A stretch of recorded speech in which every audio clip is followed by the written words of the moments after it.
តោះបងប្អូនថ្ងៃនេះមកធ្វើជើងមាត់បំពងខ្ទឹមសញ៉ាំជាមួយខ្ញុំទាំងអស់គ្នានិយាយទៅមកហូបមួយមុខនេះហើយញ៉ាំជក់មាត់មែនតើបងប្អូនអើយបើសិនជាបានជួបជុំគ្នាអីកុំភ្លេចសាកធ្វើមួយមុខនេះណាយើងចង់ធ្វើញ៉ាំលេងក៏បានហើយបើសិនជាមានទឹកត្រជាក់ញ៉ាំជាមួយទៀតគឺថាកាន់តែអែមហ្មងឥឡូវនេះខ្ញុំចាប់ផ្ដើមយកជើងមាន់ហ្នឹងយកវាមកកាប់កញ្ចក់ចេញសិនណាបងប្អូនបន្ទាប់មកខ្ញុំកាប់វាជា3បងប្អូនចង់កាប់វាជា2ជា3អីតាមការចូលចិត្តអញ្ចឹងណាបន្ទាប់ពីយើងកាប់ជើងមាន់បានរួចរាល់ហើយខ្ញុំចាប់ផ្ដើមយកជើងមាន់ហ្នឹងមកលាងច្បាច់ជាមួយនឹងអំបិលណាហើយខ្ញុំលាងទឹក3 4ទឹកបងប្អូនយើងលាងឲ្យបានស្អាតល្អទៅបន្ទាប់ពីលាងជើងមាន់នឹងបានរួចរាល់ហើយខ្ញុំស្រង់វាទុកឲ្យស្រក់ទឹកល្អសិនហើយខ្ញុំក៏មកដំខ្ទឹមសហើយចិញ្ច្រាំខ្ទឹមសនឹងឲ្យម៉ត់ណាខ្ទឹមសនឹងយើងយកទៅបំពងទុកដាក់នៅក្នុងជើងមាន់បំពងអញ្ចឹងណាបងប្អូនហើយយើងដាក់វារៀងច្រើនតិចទៅបានវាធ្វើឲ្យជើងមាត់បំពងនោះមានក្លិនកាន់តែឈ្ងុយបន្ទាប់ពីចិញ្ច្រាំខ្ទឹមសបានម៉ត់រួចរាល់ហើយខ្ញុំមកហាន់ម្ទេសវិញម្ដងសម្រាប់ម្ទេសនេះបងប្អូនចូលចិត្តហឹរតិចហឹរខ្លាំងដាក់តាមចំណង់ចំណូលចិត្តហើយស្លឹកក្រូចសើចនេះវិញគឺយើងយកទៅបំពងដែរបងប្អូនយើងដាក់វារៀងច្រើនតិចទៅដើម្បីឲ្យវាមានក្លិនកាន់តែឈ្ងុយអញ្ចឹងណា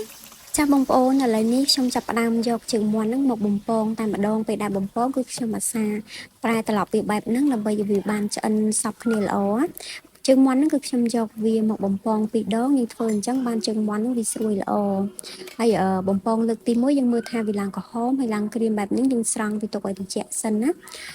ឆ្លៀតពេលហ្នឹងខ្ញុំក៏យកខ្ទឹមសនេះមកបំពងវិញម្ដង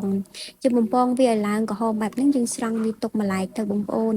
បន្ទាប់មកខ្ញុំយកស្លឹកក្រូចសើចនេះមកបំពងវិញម្ដងហើយស្លឹកក្រូចសើចនេះខ្ទាតខ្លាំងជាងយើងបំពងជើងមាន់ទៀតបងប្អូនឥឡូវនេះស្លឹកក្រូចសើចក៏បានបំពងរួចរាល់ដែរអញ្ចឹងយើងស្រង់វាទុកម្លែកសិនដែរខ្ញុំក៏យកជើងមាន់នេះមកបំពងវិញម្ដងទៀតពេលដែលបំពងលើកទី2ហ្នឹងយើងបំពងត្រឹមតែ2នាទី3នាទីអីទៀតបានទេបងប្អូនជើងមាន់ហ្នឹងវាឡើងក្រហមហើយស្បែកវាឡើងអុចអញ្ចឹងមានន័យថាវាស្រួយល្អហើយអញ្ចឹងយើងស្រង់វាទុកឲ្យស្រក់ខ្លាញ់សិនណាបន្ទាប់មកយើងដាក់វាចូលទៅក្នុងខ្ទះហើយដាក់រ៉ូឌីបន្តិចហើយនឹងស្ករសយើងលីងគ្រឿងហើយនឹងជើងមាន់ហ្នឹងឲ្យវាចូលជាតិគ្នាសព្វល្អបន្ទាប់មកខ្ញុំដាក់ខ្ទឹមសបំពងម្ទេសហើយនឹងស្លឹកក្រូចសើចនឹងចូលទៅហើយយើងលីងគ្រឿងទាំងអស់ហ្នឹងឲ្យវាចូលជាតិជាមួយនឹងជើងមាន់នឹងម្ដងទៀតគឺថារួចរាល់ជាការស្រេចទេបងប្អូនចាបងប្អូនឥឡូវនេះជើងមាន់បំពងខ្ទឹមសរបស់នាងខ្ញុំបានឆ្អិនរួចរាល់ហើយតំណងដែរឬអត់បងប្អូនដែលបានមើលវីដេអូនឹងហើយកុំភ្លេចសាកល្បងធ្វើញ៉ាំទាំងអស់